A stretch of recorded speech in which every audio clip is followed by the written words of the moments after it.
ሰላም ሰላም ነዛ ቪድዮ ትከታተሉ ዘለኹም በብዘለኹም ሰላም ክትኮንለይ ካብ ልቢ ይምነ ነዛ ዩቱብ ቻናለይ ቤተሰብ ዘይኮንኩም ሳብስክራይብ ብምግባር ቤተሰብ ኩኑ ቤተሰብ ዝኾንኩም ከዓ ሼር ላይክ እንዳገበርኩም ምብርታዕኹም ኣይፈለየኒ ናብ ሎማዓንቲ ሒዘ ዝመጻኹ ከብለኩም ሓደ ኣቦ ነበረ በዓልቲ ቤቱ ኣብ እዋን ሕርሲ ስለ ዝዓረፈት ምስቲ ዝገደፈትሉ ሓደ ከም ሓሙስ ህፃን ውሉዱን ኣዝዩ ዝፈትዎን 10 ዓመት ተኸናኺኑ ዘዕበየ ከልቡን ኣብ ጩብ ዝበለ ገጠር ይነብር ነበረ።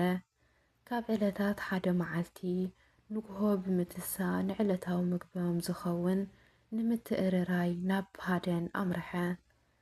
ካብ ሃደን ምስ ተመለሰ እቲ ዝፈትዎ ከልቡ ኣብ ኣፍ ደገ ቤቱ ኣፉ ደም ተፀያይቑን ብመልሓሱን ኣፉ ክፀርግን ረኸቦ። እታ ኣቦ ድማ ኣዝዩ እናሰንበደ ነቲ ህፃን ወደይ እዩ በሊዕዎ ኣፉ ደም ተፀያይቑ ዘሎ ኢሉ ብምግማት ኣዝዩ ሓረቐን ተበሳጨወን።